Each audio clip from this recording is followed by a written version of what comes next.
Приветик,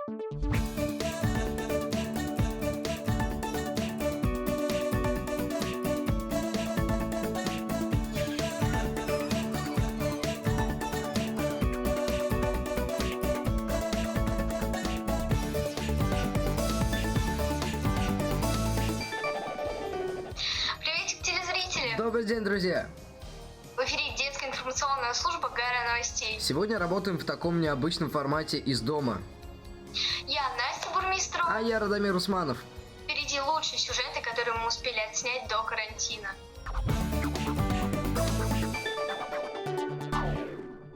Сегодня в выпуске. О чем мечтают школьники? О каких вкусняшках? Кто такой Тюлькин? Что хранит в себе фронтовой альбом? И кто такая Мулан? Все это и намного больше в ГР Новостей. Так что смотри и не переключайся.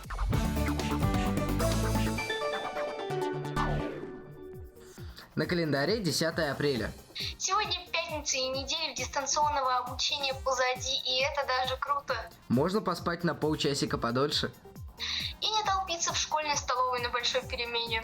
Это Настя так к своему сюжету подвела.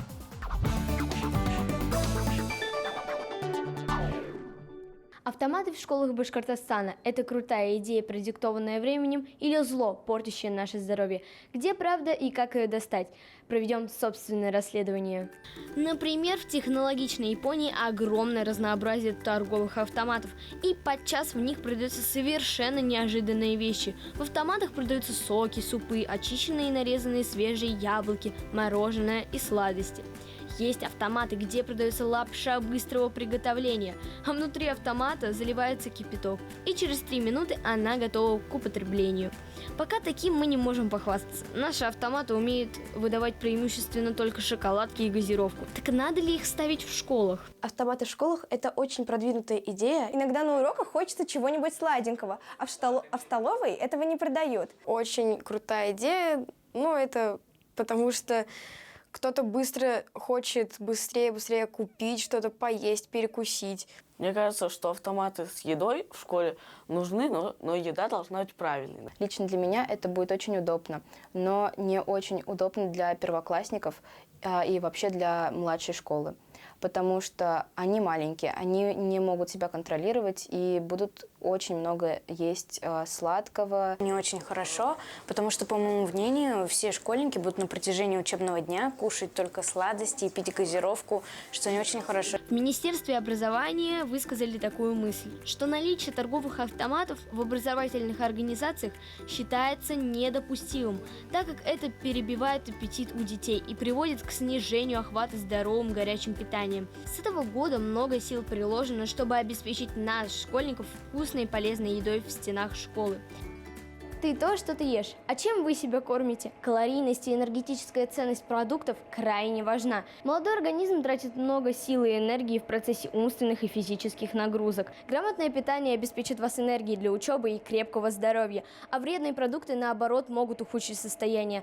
Настя Бурмистрова, Дан Хамитов, специально для ГР Новостей.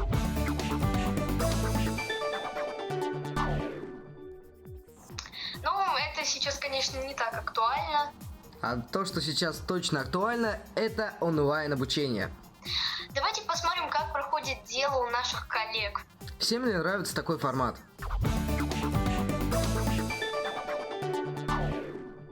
Что делают обычные люди на карантине?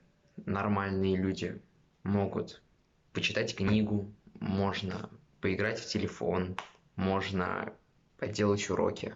Что делаю я? Сплю до 16 часов. И нет, это не так много. А где видео на паузу поставить? В общем-то, как проходит дистанционное обучение? У нас есть учебник, и нам дали задание. Кстати, в Zoom есть такая тема, то что можно поставить свой ник. И, короче, если выбирать видео, у тебя аватарка видна. И ника я, поставил себе ник хайповый паренек. Короче, учительница увидела и сказала: «Но-но-но, Руслан, но-но-но». Ну, ОГЭ и ЕГЭ будем писать как обычно. Особенно ты, Настя. Ну, это точно. но это еще не скоро. А вот что актуально прямо сейчас. Школьников ждет большая перемена. Это веселый суперконкурс с серьезными призами. Да, что-то такое видел по телевизору.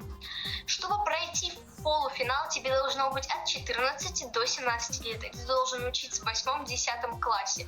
Там можно проявлять себя в любых сферах. Давайте сидеть дома с пользой. Например, как я, ходить по музею. Предлагаю продолжить это в эфире «Горы новостей».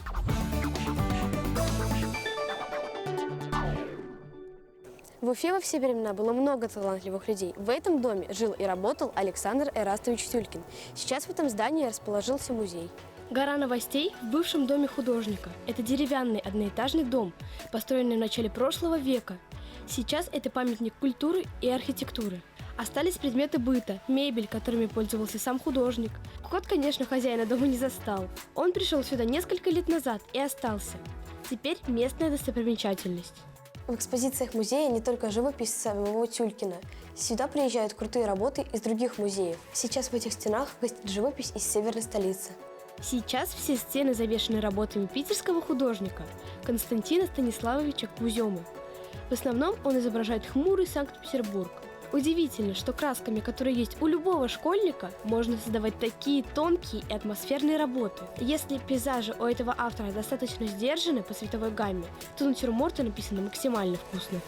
Акварельные краски – это, пожалуй, самый популярный материал среди художников разного уровня подготовки. Несмотря на свою простоту, им можно создавать вот такие вот шедевры. Вдохновились Лада Гилева, Рамазан Мусин специально для «Горы новостей».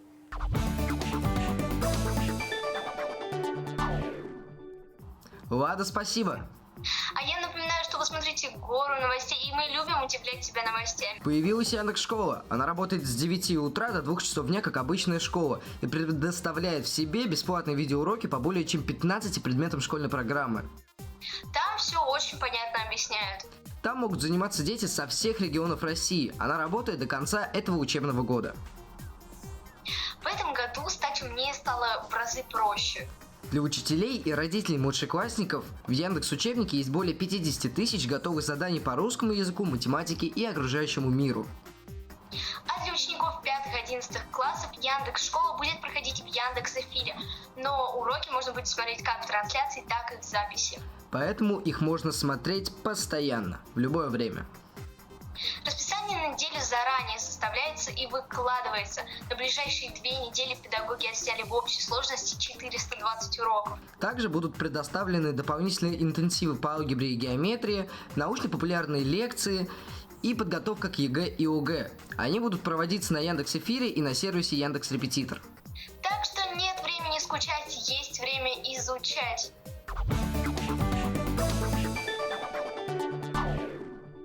Что такое настоящая храбрость и целеустремленность? На киноэкраны выходит фильм о бесстрашной молодой девушке. Подданные императора! К нам вторглись кочевники с севера! Их вожак именует себя Бори-хан. И ему служит колдунья. Пощады не давай. По указу его императорского величества, каждое семейство должно послать в войска по одному мужчине. У тебя нет сына? Мне дарованы 2 дочери. Я пойду сам.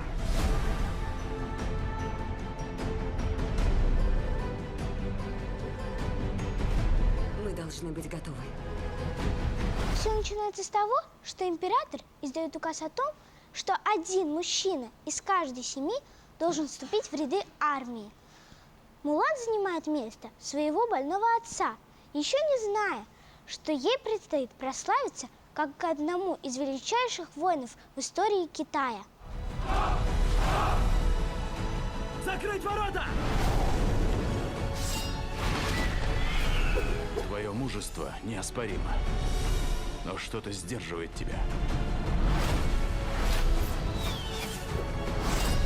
Когда станет известно, кто ты, участь твоя будет печальной. Мулан энергичная и решительная девушка, но ей приходится выдавать себя за мужчину, чтобы вступить в ряды армии, противостоящей северным захватчикам, надвигающимся на Китай. Интересно? Тогда бегом в кино. Губайдуллина Регина, Адель Сунаргулова, специально для «Горы новостей».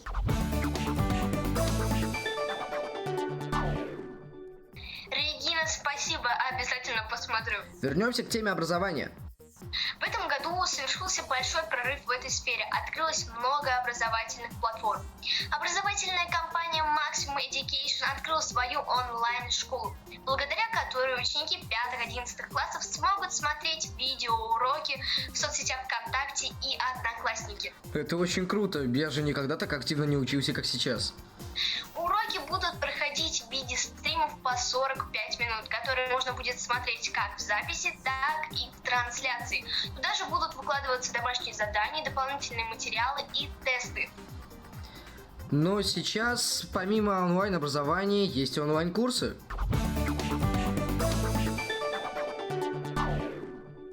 Мы собираем постеры с супергероями, вешаем в комнату фотографии своих любимых исполнителей, но порой упускаем из виду тех, кто действительно достоин вечной памяти. В этом году мы отмечаем юбилей Великой Победы. В стране запустили масштабный фотопроект, направленный на сохранение исторической памяти о Великой Отечественной войне и ее участниках. В интернете существует ресурс, куда вы можете загружать фотографии своих родственников, которые участвовали в Великой Отечественной войне. Мне кажется, что проект «Фронтовой альбом» хорош тем, что он делается для того, чтобы вспомнить, что было в те времена, и для чего он нужен. Это для того, чтобы понять, что люди участвовали в войне, и то, что они дали нам дальше будущее, и дали нам жизнь в нормальном и хорошем мире. Благодаря настраиваемой сортировке «Фронтовой альбом» позволит адаптировать ленту фотографий под свои предпочтения. При первом посещении сайта наряду с последними добавленными фото можно увидеть в галерее фотографии, географическая метка которых близка к вашему местоположению.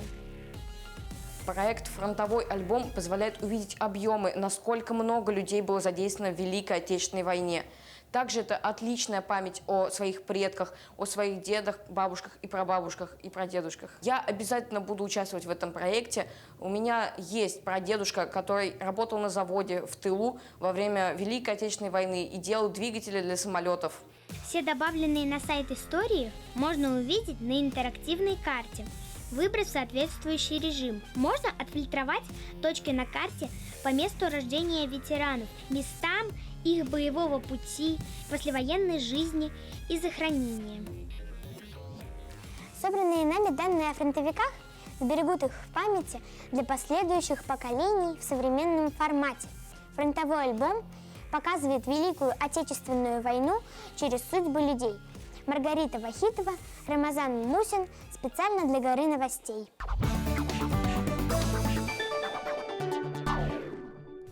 Участвуйте и не забывайте, что День Победы не за горами. А на этом все. Надеюсь, вам понравился такой эфир Горы новостей. Твои проводники на вершину событий Настя Бурмистрова и Рада Бирусманов. Включай нас каждый день и будь на вершине событий. Пока-пока. Пока-пока.